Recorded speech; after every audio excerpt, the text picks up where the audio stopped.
Hi, everybody. It's Monday, February 3rd. So nice to be here tonight. Tonight, I want to stay positive as I can anyway, and talk about all the winning that has been going on.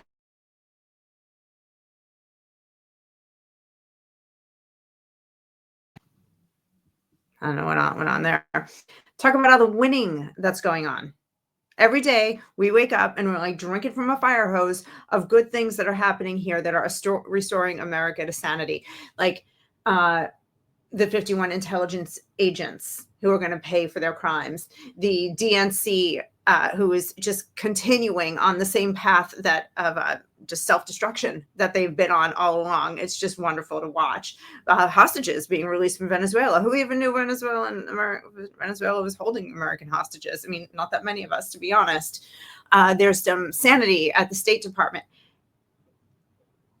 I could be here all night talking about wins, but I just picked a few of my current favorites to go over tonight and help you to be informed on what's going on in Washington that is actually going to help your life. All right, let's get started.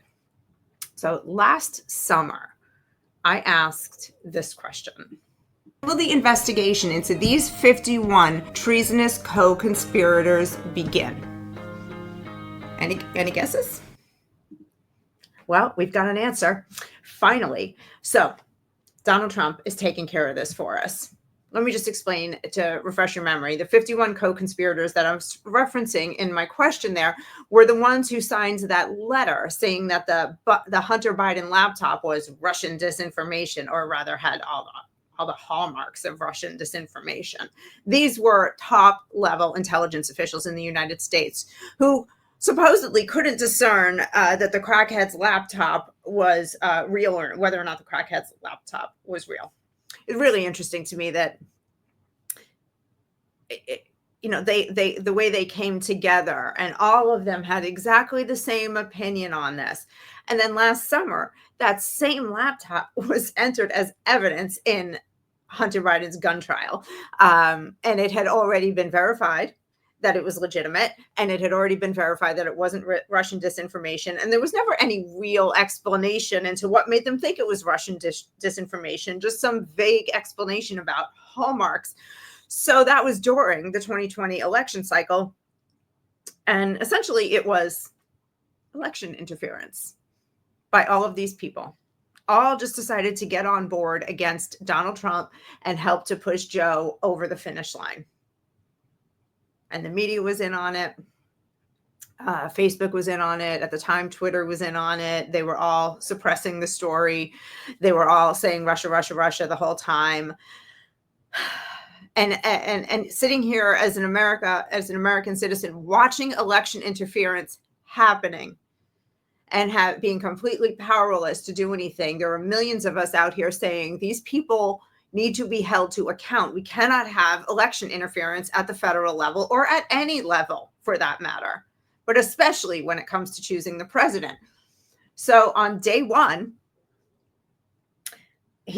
Donald Trump, on January 20th, signs an executive order dealing with this and giving me and the rest of the millions of Americans wanting to know when these people are going to be held accountable, giving us an answer. The name of this executive order is very long. Holding former government officials accountable for election interference and improper disclosure of sensitive governmental information. This is a wish, a dream come true, because people are going to think twice about pulling this garbage in the future. So here's what it says in part. I'm not going to read you the whole thing. Within 90 days of this order, the Director of National Intelligence, in consultation with the Director of the CIA, shall submit a report to the President through the National Security Advisor that details any additional inappropriate activity that occurred, recommendations for preventing election interference from the intelligence community and all their relations in the future, and recommendations for disciplinary actions for all of these 51 people who signed this letter. So in the executive order, he lists them all. There's only 50 names, though. Why are there only 50 names? So there were 51. 2 of them died.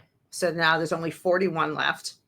And he also added his former national security advisor, John Bolton, who was also in on it. Then he revoked all of their unescorted access to federal buildings, and he revoked all of their security clearances. So they're all just sitting ducks now, waiting to pay the price for what they did for their election interference. The two who are dead are the lucky ones, although their reputations are still going to be destroyed. So that kind of stinks. You give your whole life to the government, you work, you make a huge, disgusting, immoral mistake. You go against a presidential candidate, you tell a lie, you put your name on a letter that is hard evidence of election interference, then you die and your reputation is destroyed and your family is left in shame, because that's what this is. Shame. That's shame on the Brandmeier and Davis families, who are the two dead signatures, and the other 50 that are on the list. Shame on all of them too. We're going to be, now that's 90 days. That takes us January, February, March, April. That takes us to April. In April, we're going to have an update on this and see what this report said. Hopefully hopefully we'll get information out here in the public, but the president will have his update, and we will see if there are prosecutions coming, or disciplinary actions, as he said, beyond security clearances being revoked and access to federal buildings being revoked. It's so embarrassing. Imagine being like a former director of the CIA, which one of these people was, and you can't even go into a federal building anymore without like somebody literally holding your hand. That's what you get. That's what you get. These people, it's like the world's biggest game of F around and find out. So anyway, that's a win. Another win is watching the Democrats destroy themselves. So the DNC got together this past weekend to choose new leaders moving forward. They needed a chair and vice chairs. And of course, with all of their commitments to equity, diversity, equity, and inclusion, for the new Democratic National Committee chair, they chose a straight white male. It's just so funny. Their hypocrisy is just beautiful. I mean, you kind of gotta enjoy it. Let me show you a little bit about what his name is Ken Martin, and it is business as usual with their talking points. Check this out. This is just a piece of a very boring speech he gave. History Month, Black History Month started today. So are we on the side of this grotesque brand of politics that bans us from observing this month, stops us from celebrating the legacy of Dr. Martin Luther King Jr., and expressly aims to turn back the clock to a pre-civil rights era? Or are we on the side of a fiercely and compassionately defending the rights of freedoms and dreams of the American people? I'll tell you which side I'm on. Nobody believes we're turning back the clock to a pre-civil rights era. Nobody believes. It's so like just there. So this is when I say it's business as usual at the Democrats. It's just more gaslighting, more gaslighting. They want to say that we want to segregate schools, that we want to take away women's rights, that we want to hurt Black people, when they're the ones that are segregating people and labeling people by their identity. They're the ones that are trampling women's rights by pushing trans or men in costumes, I should say, into women's spaces. It's just so beautiful to see how thick they are, that they haven't learned a damn thing from the crushing defeat they had just 2 months ago. Like, you're just going to stand back up and keep saying the same things. It's so good. So the second person that they chose as one of the vice chairs, because there's a few different ones, is they chose David Hogg, who you may remember. He's a kid who back in 2018 he was a student at the high school in Parkland, Florida, where there was a mass shooting. Terrible. He then became a very active anti-gun activist. And, apparently they didn't teach him any, excuse me, I'm going to turn off my phone. Excuse me. Apparently they didn't teach him any American history in his public school in Florida, which is a shame, because if he did, he would realize that the guns that we have protect us from government tyranny. But he wants no guns in America whatsoever. And he's going to spend his whole life doing that. Remember, just this picture amuses me just for the sake that, remember last week or whatever, 2 weeks ago, when Elon Musk did that, like, my heart goes out to you thing. And everyone said, all the libs were like, he's a Nazi. And we have pictures of every single lib on earth with their arm up like this in a Nazi salute. Anyway, that's why I chose this photo, because I thought it was funny. but he is a very, uninformed kid. He is also, there's a big moral divide between me and him. He also is, anti-book ban, which basically means he wants to keep pornography in schools for children. He's also pro-abortion and anti-family. So this kid, I have no sympathy for him, and I have no sympathy for the fact that the entire internet makes fun of him for being a wimpy little kid. Now he is supposedly going to be the face of the DNC for young people, and he's going to save the young vote for the Democrats. Meanwhile, the young people moved in droves over to the right because they've had enough of the BS. They've had enough of the trans BS. They've had enough of looking at their futures and seeing, grim economic prospects. But this little weakling is going to be the one who, although he fought for the whole Kamala campaign and accomplished nothing, he's going to be the one to save them now. Like, that's right. That you keep going, Dems. Do the same exact thing. We love it. We love it. So this kid, the internet makes fun of him. This is him as a figure skater. This is him wearing a shirt that says semen is a food group. The internet is just cruel. I can't help it though. I got rid of my guns. Your turn now. Oh, I know. I'm a jerk. I'm a jerk for showing those. I can't help it though. The kid, I see this kid as a moral enemy to America. A moral enemy to your rights to protect yourself, moral enemy to America's unborn children, a moral enemy to America's children that he wants to keep porn in their hands. Take away the guns, but put porn in kids' hands. Okay. All right, David Hogg. Keep going. Keep it up. We love you. You're doing the best. But the real story here about the DNC is that everyone that was there as a nominee to be chair or vice chair, this is supposedly the best that the party has to offer. So let me show you a couple of these darlings from the Democrats. Elena, you judge for yourself. Good evening, everyone. It is my desire to be the next DNC chair. And I just want to give you all a little bit of something that's been on my heart here over the last couple of days. You fight on, you fight on, you fight on, you fight on. When your government is doing you wrong, you fight on, oh, you fight on.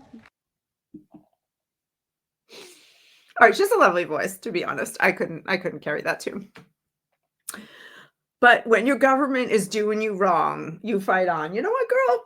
I couldn't agree more. And that's how Donald Trump got into office, because our government was doing us wrong. Our government is pushing trannies into women's spaces. Our government was getting us into World War III. Our government left the border open, and women and children are being raped, robbed, and murdered by illegal aliens, and then stealing tax dollars to pay for those illegal aliens to live nice lives in five-star hotels. So yeah, you fight on. Okay.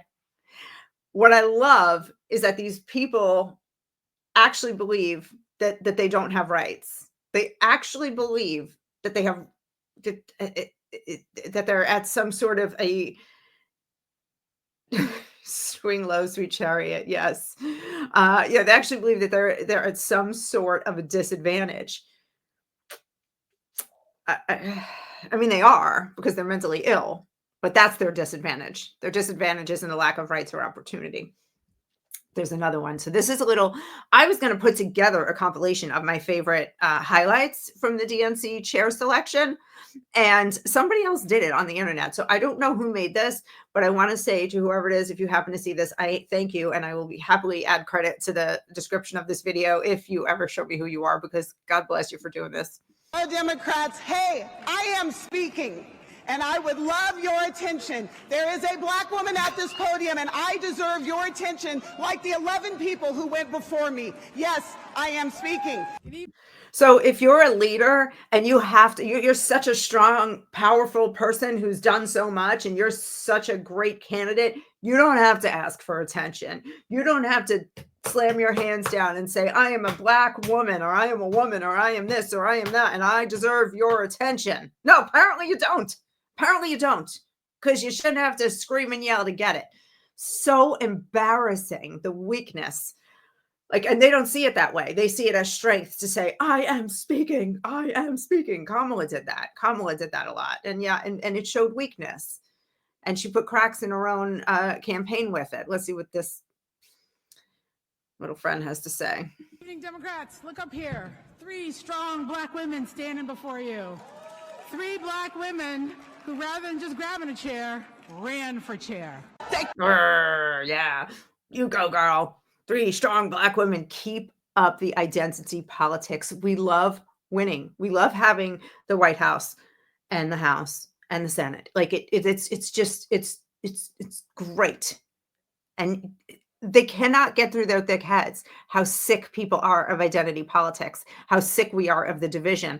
It's unnatural. We weren't divided. I was just talking to somebody recently who was like, we need DEI because there are people who do discriminate against certain people. I'm like, so you're going to take a minuscule amount of fringe discrimination that still existed in the country and replace it with a giant dose of systematic racism where everyone is getting discriminated against, and that's your solution, and you think that's the answer. Like, this is what we're up against. We're up against just illogical, like unable to see 2 moves ahead of them. And unless the Democratic Party gets a leader in there who says enough with the trannies, enough with the identity politics, you want to help people, you get votes again, act normal, and we may recover. I saw that there was forgive me. I'm just thinking of this now. I didn't research it before I came on live today, but so I don't know who did this poll, but there was the Democratic Party, according to, I believe, Fox News, said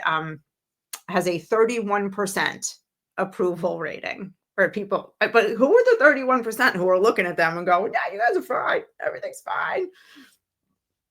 I mean, at least to feel with them are the trannies, right? Because they want that. Let's see what the rest of these circus clowns have to say. Quiero mucho, papa. Gracias por todo.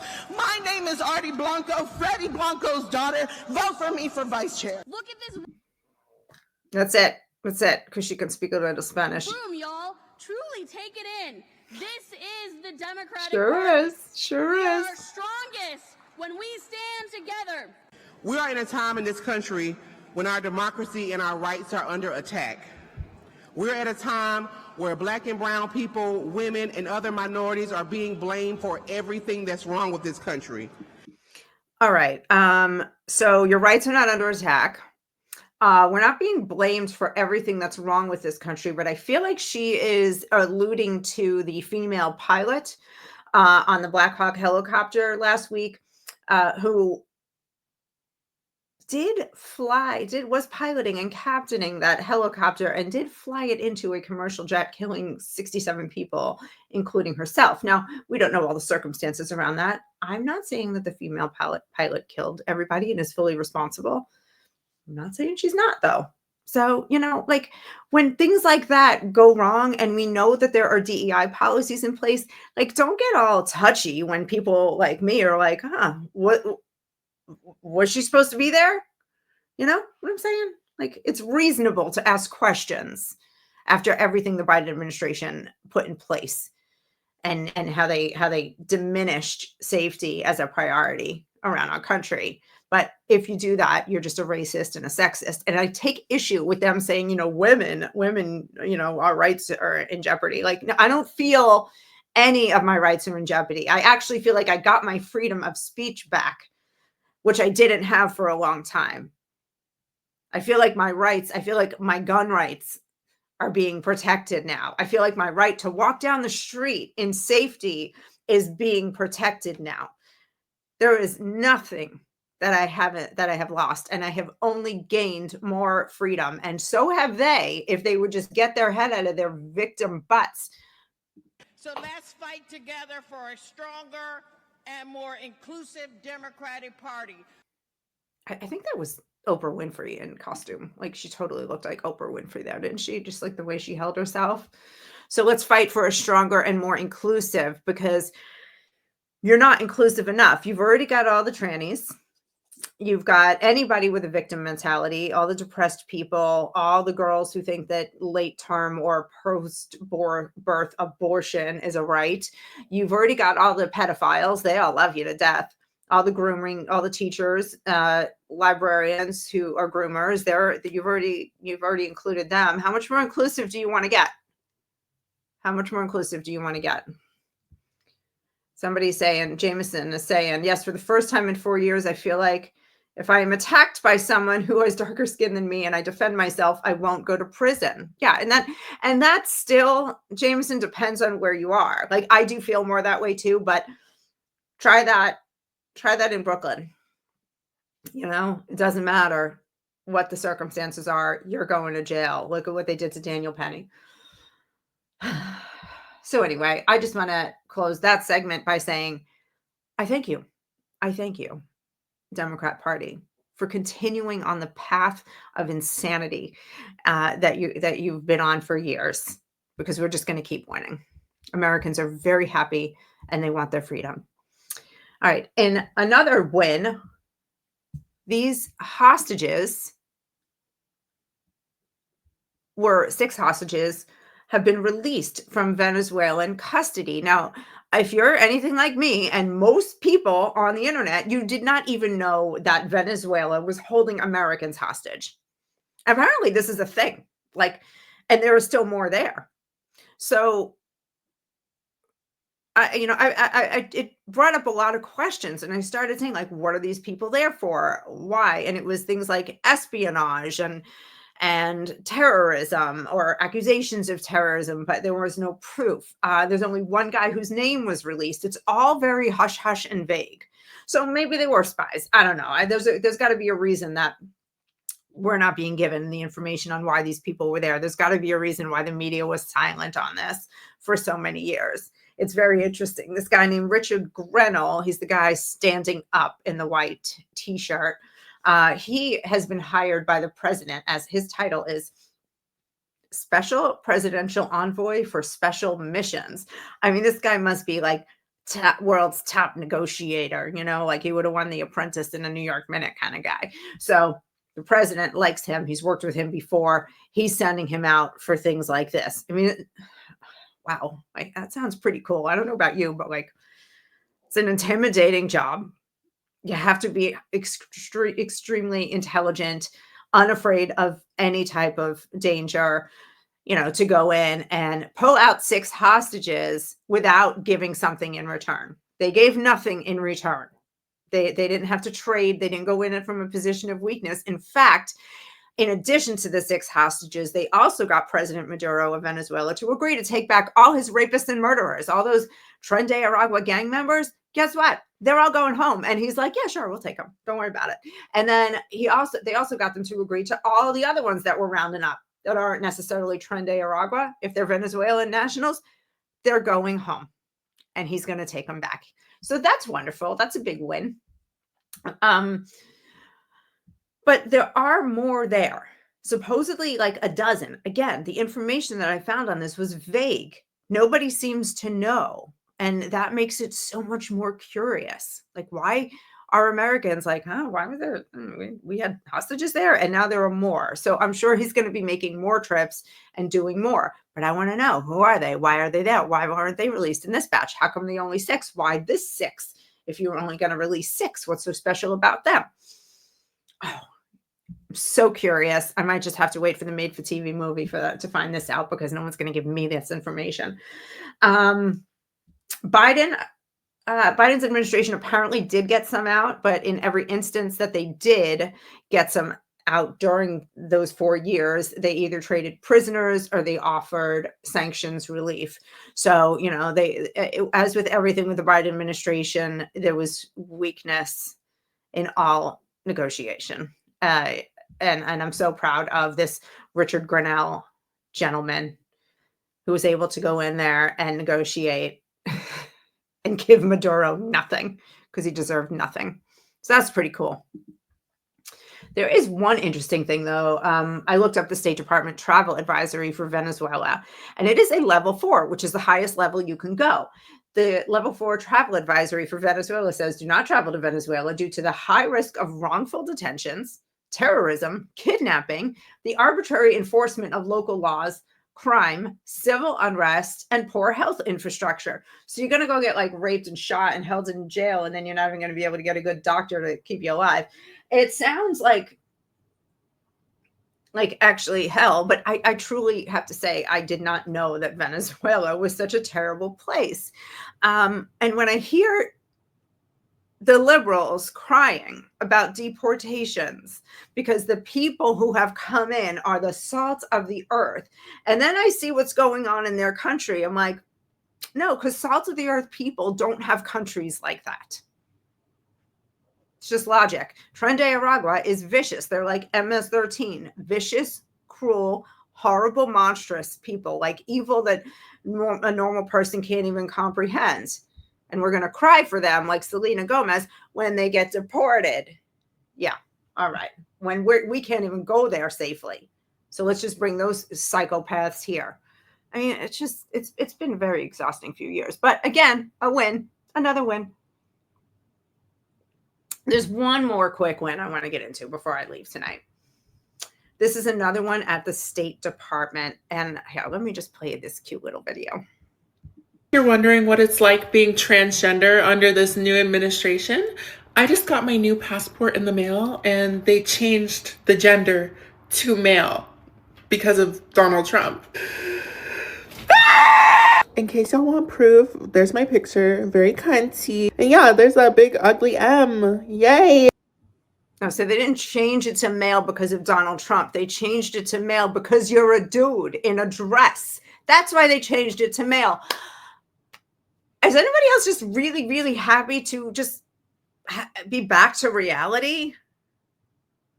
It's like when you're like, actually just last night I was dreaming. And I don't remember what it was about right now, but I remember like it was a frustrating dream. And I woke up in the middle of the night and I was like, I didn't like that dream. I am so like, and I was so tired. I wanted to go back to bed, but I made myself stay awake for a while because I was afraid that if I went back to sleep immediately, that I would go back into the dream. Because you know how that happens sometimes. And it was just such an annoying dream. And I was like, I'm just going to stay awake and be back in reality for a little while. And eventually I went back to bed.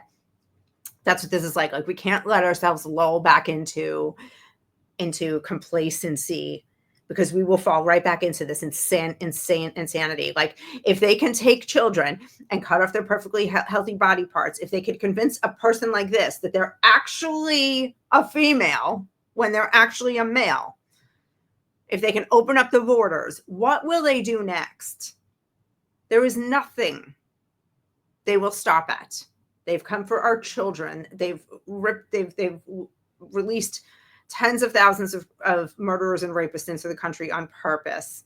I mean, they've started wars. And Zelensky saying that there's like $100 billion of the dollars that we supposedly gave him, he never got. Where's the money? Where's the money? We don't know, right? So we cannot get complacent again, because the winning, every time you want to get complacent, think about the bad dream that we just lived through, and then think about all this winning that we're doing now. This is a huge win, that this person has an M on their passport. A huge win. And anyone that got a fake, M or F or whatever, like I think Dylan Mulvaney said he got some driver's license or something changed. I can't really remember. It was a while back. Well, you're going to be getting your male designation back because you're a dude. Wow. I again, like I said, where I started, we could be here all night talking about the wins of the Trump administration. And tonight marks 2 weeks that he has been our 47th president. And there's just too much already. There's a whole encyclopedia set full of information that has come at us. He had 4 years to sit and wait to prepare for this. Think about that. Think what the Democrats gave him by stealing the 2020 election. They gave him 4 years to realize what sickos they were, to realize that he couldn't play ball the way they play ball. And he had to come in scorched earth, and he's done it. I mean, God, they're so dumb. They can't see 2 chess moves ahead. And it's so glorious to watch. I've never really cared about winning that much. Like, I'm not super competitive if I play Monopoly or something, but like now, yeah, I'm feeling it. I'm feeling the desire to keep on winning. All right, guys, I'm going to go. Do me a favor. If you like this, drop a sub, like the video, follow me at The Base Mother on Twitter, Instagram, and TikTok, and right here, Rumble, YouTube. And I'll be back here Wednesday night at 7 Eastern. Hope to see you there. Thank you so much for coming. God bless you, and God bless America.